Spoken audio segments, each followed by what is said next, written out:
প্রিয় দর্শক আসসালামু আলাইকুম, স্বাগত আমাদের ইউটিউব চ্যানেলের পক্ষ থেকে। দেশ এবং দেশের বাইরে থেকে যারা ভিডিওটি দেখছেন তাদেরকে আন্তরিক প্রীতি শুভেচ্ছা অভিনন্দন জানাই। প্রিয় দর্শক, আপনারা দীর্ঘদিন যাবৎ প্রশ্ন করছিলেন যে মেডিসিন বিষয়ে এখন আর ভিডিও দিচ্ছি না কেন। তো প্রিয় দর্শক, অনেক কষ্ট এবং পরিশ্রম করে আপনাদের জন্য ভিডিওগুলো আমি তৈরি করে থাকি। অনুগ্রহপূর্বক আপনারা ভিডিওগুলো সম্পূর্ণ জুড়ে সাথে থাকবেন, সম্পূর্ণ ভিডিওটা দেখবেন। ইনশাল্লাহ আমি আপনাদের উপকার করার চেষ্টা করব। তো আজকে ঠান্ডায় যে সমস্যাটা বেশি হয়, মুরগির সর্দি সমস্যা, তো সেই বিষয়টা নিয়ে আজকে আলোচনা করব, আপনাদের সামনে উপস্থাপন করব। তো অনুগ্রহ করে সম্পূর্ণ ভিডিও জুড়ে সাথে থাকবেন, স্কিপ করবেন না। তো প্রিয় দর্শক, যারা সাবস্ক্রাইব করেননি, অনুরোধ থাকলে অবশ্যই সাবস্ক্রাইব করে আমাদের আরও সাপোর্ট করবেন, আপনাদের সাহায্য সহযোগিতার জন্য সুযোগ করে দিবেন।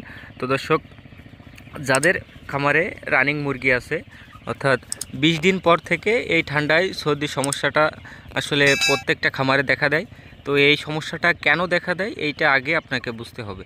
তো যদি আপনি বুঝতে পারেন যে আপনার খামারে সর্দির সমস্যাটা কেন দেখা দিচ্ছে, তাহলে আপনার এই সর্দির সমস্যা হাত থেকে আপনি রক্ষা পেয়ে যাবেন।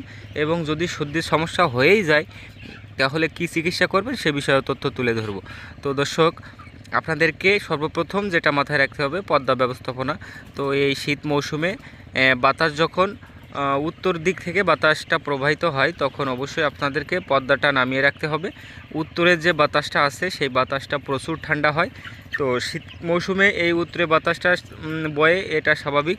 তো এই বাতাস থেকে আপনাদের মুরগিগুলো আপনাদেরকে রক্ষা করতে হবে, না হলে আপনাদের মুরগি 100% সর্দিতে অ্যাটাক করবে, এটা স্বাভাবিক।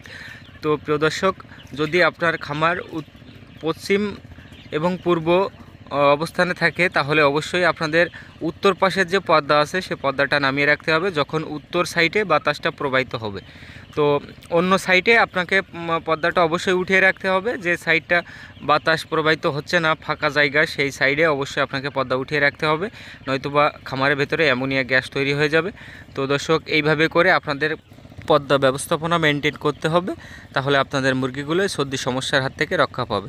তো তারপরেও আপনি যদি পর্দা ব্যবস্থাপনা সঠিকভাবে সব কিছু মেনে, নিয়মকানুন মেনে যদি পর্দা ব্যবস্থাপনা করেন, আমার পর্দা ব্যবস্থাপনা নিয়ে আরও ভিডিও আছে, আপনারা চাইলে দেখে আসতে পারেন।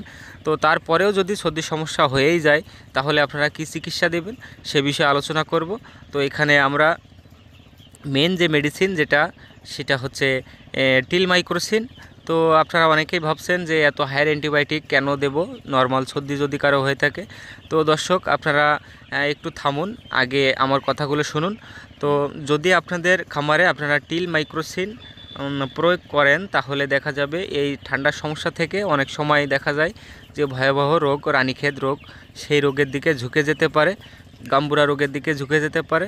তো এই সমস্ত বড় ধরনের রোগের হাত থেকে বাঁচাতে হলে আপনাকে এখানে টিলমাইক্রোসিন অবশ্যই প্রয়োগ করতে হবে। যদি প্রয়োগ করেন, আপনি আসলে আপনার লাভই হবে, লস হবে না। তো কেন বলছি, আপনারা অনেকেই হয়তো ভাবেন যে হায়ার অ্যান্টিবায়োটিক প্রয়োগ করলে মুরগির গ্রোথের সমস্যা হয়। তো দর্শক, টিলমাইক্রোসিন এমন একটা মেডিসিন, এমন একটা অ্যান্টিবায়োটিক যেটা এই 4th জেনারেশনে তৈরি। তো এই মেডিসিনটা প্রয়োগ করলে মুরগির গ্রোথে কোনো ধরনের কোনো ক্ষতি হয় না। তো এই টিলমাইক্রোসিনকে সাপোর্ট দিবেন, অবশ্যই ডক্সিভেট ব্যবহার করবেন, এবং এর সাথে আরও যে মেডিসিনগুলো আমি স্ক্রিনে দিয়ে দিচ্ছি এইগুলো ব্যবহার করবেন। স্ক্রিনে যে মেডিসিনগুলো তথ্য আমি দিচ্ছি, এই মেডিসিনগুলো যদি আপনারা একসাথে অ্যাট আ টাইম যদি এই নিয়ম মাফিক প্রয়োগ করেন, ইনশাল্লাহ আপনাদের মুরগিগুলো সুস্থ থাকবে, এবং যদি সর্দির সমস্যা হয়েও যায়, সুস্থ হয়ে যাবে ইনশাল্লাহ।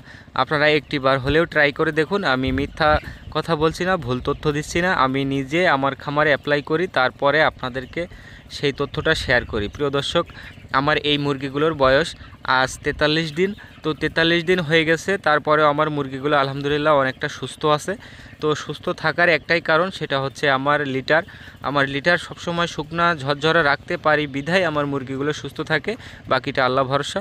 তো প্রিয় দর্শক, আপনারা চেষ্টা করবেন আপনাদের খামারে লিটার অবশ্যই শুকনা ঝরঝরা রাখতে। আপনি যতটা লিটার পরিষ্কার পরিচ্ছন্ন রাখতে পারবেন, আপনার মুরগি ততটাই সুস্থ থাকবে এবং ততটা ভালো গ্রোথ হবে। তো আপনি যদি আপনার খামারে লাভবান হতে চান বা আপনার খামারে লাভ করতে চান মুরগি পালন করে, অবশ্যই আপনাকে লিটারের দিকে মনোযোগ দিতে হবে। খামারে লিটার যদি ভেজা বা স্যাঁতস্যাঁতে ভাব থাকে, অবশ্যই আপনাদের মুরগিগুলো অসুস্থ হবে এবং মুরগির গ্রোথের ক্ষতি হবে।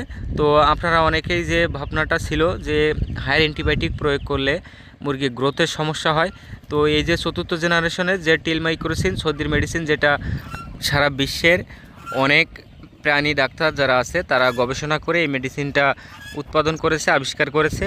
তো এই মেডিসিনটা আবিষ্কারের ফলে দেখা যায় যে সারা বিশ্বে যে যত খামার আছে, তো সব খামারেই প্রায় বেশিরভাগই সমস্যা দেখা দেয়, সর্দি সমস্যা। তো সেই কথা মাথায় রেখে এই মেডিসিনটা তৈরি করেছে আসলে তারা। তো এই মেডিসিনটা এমনভাবে তৈরি করা হয়েছে, অ্যান্টিবায়োটিকটা মুরগির গ্রোথের কোনো সমস্যা হবে না। আপনারা টিলমাইক্রোসিন ব্যবহার করতে পারেন, ইনশাল্লাহ এতে আপনাদের মুরগির গ্রোথের কোনো সমস্যা হবে না। তো প্রিয় দর্শক, টিলমাইক্রোসিনকে সাপোর্ট দিতে হলে অবশ্যই স্ক্রিনে দেখানো এই মেডিসিনগুলোও প্রয়োগ করতে হবে, তা নয়তোবা আপনার সর্দির কোনো কাজ করবে না। অবশ্যই টিলমাইক্রোসিনকে সাপোর্ট দিতে হবে। তো দর্শক, এই ছিল আজকের ভিডিও। যদি ভিডিও দ্বারা কারো উপকার হয়ে থাকে অবশ্যই ভিডিওতে লাইক করে দেবেন, এবং আপনার যদি কোনো কিছু জানার থাকে অবশ্যই কমেন্ট বক্সে জানাবেন, আমরা আপনার অ্যান্সার দেওয়ার চেষ্টা করব ইনশাল্লাহ। এবং প্রতি 2 সপ্তাহ পরে একটা প্রশ্ন উত্তরের ভিডিও নিয়ে আসবো ইনশাল্লাহ আপনাদের সামনে। তো প্রিয় দর্শক, এই ছিল আজকের ভিডিও। আপনারা সবাই যারা এতক্ষণ সাথে ছিলেন তাদেরকে আন্তরিক প্রীতি শুভেচ্ছা জানাই, ধন্যবাদ জানাই। তো সবাই আমার জন্য দোয়া করবেন, আমিও আপনাদের সবার জন্য দোয়া করি। ধন্যবাদ সবাইকে, ভালো থাকবেন, সুস্থ থাকবেন, আল্লাহ হাফেজ।